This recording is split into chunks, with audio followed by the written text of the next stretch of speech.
PMEGP அப்படின்ற அந்த திட்டத்தின் கீழ நான் வந்து அந்த இடத்துல பால் பண்ணை அமைப்பதற்காக லோனுக்கு அப்ளை பண்ணியிருக்கேன் அப்படின்றாரு.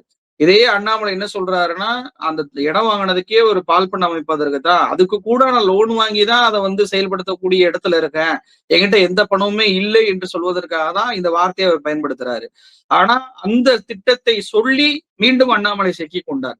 அந்த திட்டத்த பொறுத்தவரைக்கும் பிஎம்இஜிபின்னா என்னன்னா, prime minister employment generation program. அதாவது புதிதாக தொழில் தொடங்கக்கூடியவர்களுக்காக அந்த திட்டத்தின் கீழ வந்து மேனுஃபேக்சரிங் நீங்க பண்றீங்க அப்படின்னா ரூ. 40,00,000 வரைக்கும், சர்வீஸ் பண்றீங்க அப்படின்னா ரூ. 20,00,000 வரைக்கும் அவங்க வந்து கடன் குடுப்பாங்க. ப்ராஜெக்ட் உங்களுக்கு அப்படி இருந்துச்சு அப்படின்னா.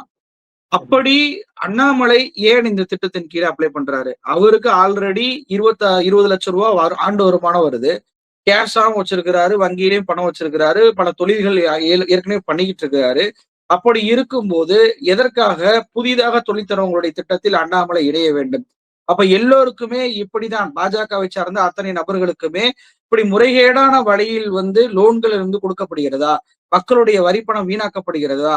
மோடி அரசுடைய திட்டம் என்பது எந்த நோக்கத்திற்காக உருவாக்கப்பட்டதோ அதை செயல்படுத்தவில்லையா அப்படின்ற கேள்வி வருது. இன்னொன்னு, இவர் பத்திரப்பதிவுக்கு மட்டுமே ரூ. 40,00,000 மேல பணம் கட்டியிருக்கிறாரு. இவர்கிட்ட ஒரு ரூ. 20,00,000 இல்லையா? எதற்காக வந்து லோன் அப்ளை பண்ணணும்? இதை விட ஒரு முக்கியமான விஷயம் என்னன்னா, இவர் இந்த நிலத்தையே வாங்கியிருக்க தேவையில்ல. அதாவது கடன் போட்டு வாங்கியிருக்க தேவையில்ல. ஒரு பால் பண்ணை வைப்பதற்காக வாங்கியிருக்க தேவையில்ல. இவருக்கு ஆல்ரெடி கரூர்ல சொந்த ஊர்லயே வந்து பாத்தீங்கன்னா, பல ஏக்கர் கணக்குல வந்து சொந்த நிலம் என்பது இருக்கு. அந்த நிலத்திலே பால் பண்ணை ஆரம்பிச்சிருக்கலாம்ல. கடன் வாங்கியிருக்க தேவையில்ல. பல கோடி ரூபாய் லோன்ல வந்து வாங்கியிருக்க தேவையில்ல. யார்கிட்டயும் இப்படி பதில் சொல்லியிருக்க தேவையில்ல. பிஎம்இஜிபி திட்டத்தின் கீழ வந்துட்டு பணம் கேட்டிருக்க தேவையில்ல. இவர் தன்னுடைய சொந்த கை காசை போட்டே தொழிலை தொடங்கி இருக்கலாம்.